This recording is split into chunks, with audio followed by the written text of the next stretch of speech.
Hello दोस्तों, आप लोगों को मेरा सादर प्रणाम। कैसे हैं आप लोग। आज की हमारी कहानी है माता लक्ष्मी जी की बहुत सुंदर कथा।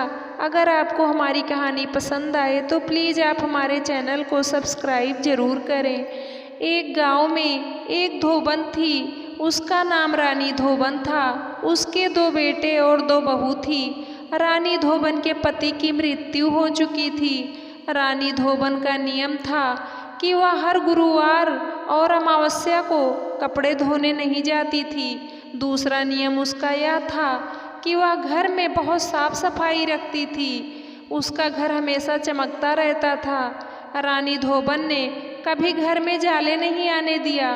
रोज शाम होने से पहले वह पूरे घर में झाड़ू लगाती और मुख्य दरवाजे तक झाड़ू लगाती हुई कहती, दरिद्रता दरिद्रता घर से जाओ और सुख समृद्धि घर में आओ। उसके पड़ोसी भी कहते कि सफाई हो तो रानी धोबन जैसी। रानी धोबन के घर किसी चीज़ की कोई कमी नहीं थी। बेटे बहू भी रानी धोबन के साथ कपड़े धोने का काम करने लगे। लेकिन अब रानी धोबन की उम्र हो चुकी थी, इसलिए उसने कपड़े धोने का काम अपने बच्चों को सौंप दिया। अब वह घर पर रहती थी, पर पूरे घर की साफ सफाई की जिम्मेदारी अपने ऊपर ही ले रखी थी। एक बार रानी धोबन बीमार पड़ गई और उसने खाट पकड़ ली। अब उससे घर की साफ सफाई न होती और दोनों बहुएं साफ सफाई पर बिल्कुल ध्यान नहीं देती। उधर रानी धोबन बिस्तर पर पड़ी घर की हालत पर दुखी हो रही थी। एक दिन उसने अपने बेटों से कहा कि तुम बहुओं को कहो कि वह घर की साफ सफाई पर ध्यान दें और रोज़ सुबह और शाम की झाड़ू लगावें, नहीं तो हमारे घर में दरिद्रता पसर जाएगी, घर में दरिद्रता का वास हो जाएगा। लेकिन दोनों बेटों ने एक कान से सुना और दूसरे कान से निकाल दिया। रानी धोबन बिस्तर पर पड़ी बड़बड़ाती रहती और कहती, हे माँ लक्ष्मी, मैंने पूरी उम्र घर में साफ सफाई रखी, उससे आप मेरे घर में विराजमान रही, लेकिन अब मेरी बहू मेरा कहा नहीं मानती। आप मेरा घर छोड़कर कभी मत जाना, मेरे घर में दरिद्रता मत आने देना। एक दिन माता लक्ष्मी ने सोचा कि धोबन की बहू को रास्ते पर लाना ही होगा। तब माता लक्ष्मी एक बुजुर्ग का वेश बनाकर धोबन की मुँह बोली बहन बनकर उनके घर आई। वो अपने साथ एक बक्सा भी लाई और उनके साथ रहने लगी। एक दिन दोनों बहू ने पूछा, आपके बक्से में क्या है। तब माता लक्ष्मी बोली, अरे मेरी लाडली बहुओं, मेरा इस संसार में कोई नहीं है, मैं अकेली ही हूँ, तो ये धन वाला बक्सा है। मैंने सोचा मेरी बहन के बच्चे भी तो मेरे ही बच्चे हैं, मैं धन तुम दोनों में से एक को दूंगी, जो घर का सारा काम अच्छे से करेगी और अपनी सास और मेरा कहना मानेगी, मैं उसी को यह धन वाला बक्सा दे दूंगी। ये सुन धोबन की दोनों बहुएं बहुत खुश हो गई। दोनों बहुएं अपनी सास और उनकी मुँह बोली बहन की खूब सेवा करने लगी और उन दोनों का कहना मानने लगी। रोज़ दोनों ब्रह्म मुहूर्त में उठती, पूरा घर का झाड़ू लगाती, नहाती धोती, चौका बनाती, फिर घाट पर कपड़े धोने जाती और शाम का झाड़ू लगाती। कब 1 महीना निकल गया पता ही नहीं चला।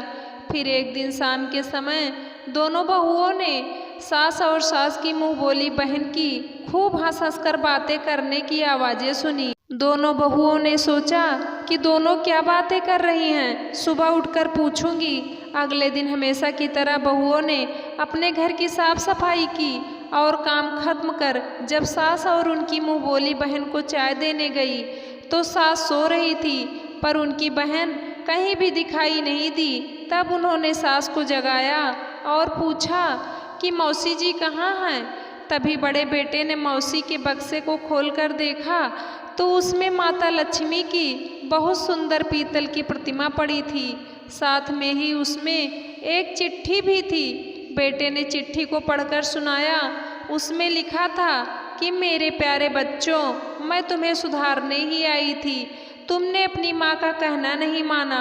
तुम्हारी सास ने कभी घर में गंदगी नहीं रखी, उसने अपने जीवन में कभी दरिद्रता नहीं देखी वो बिस्तर पर पड़ी पड़ी दुखी हो रही थी और बड़बड़ाती रहती कि मेरे घर की बहुएं घर का झाड़ू पोछा नहीं करती, शाम को झाड़ू नहीं लगाती, घर में दरिद्रता का वास हो जाएगा।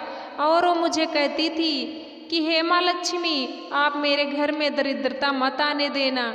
इसीलिए मैं धरती पर तुम्हें शिक्षा देने आई थी। जो बेटा चिट्ठी पढ़ रहा था और जो सब सुन रहे थे, सबकी आंखों से आंसू बहने लगे। उसके बाद बेटे और बहुओं ने अपनी माँ के पैर पकड़कर अपनी गलती की क्षमा मांगी। तभी वहाँ माता लक्ष्मी अपने साक्षात रूप में प्रकट हुई और बोली, बहुओं, तुम यह बात अपने पल्ले में गांठ बांध लो कि मैं उसी घर में निवास करती हूँ जिस घर में साफ सफाई रहती है, जहाँ बड़ों की इज्जत होती है, बच्चों से जहाँ प्यार किया जाता है, जहाँ सभी प्रेम से और भाईचारे से रहते हैं, मैं वहीं निवास करती हूँ।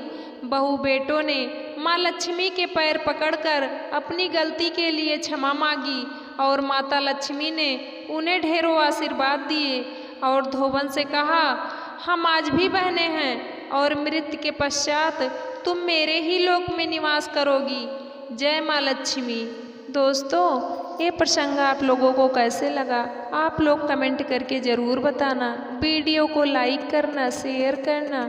वीडियो को अंत तक देखने के लिए आप लोगों का तहे दिल से धन्यवाद।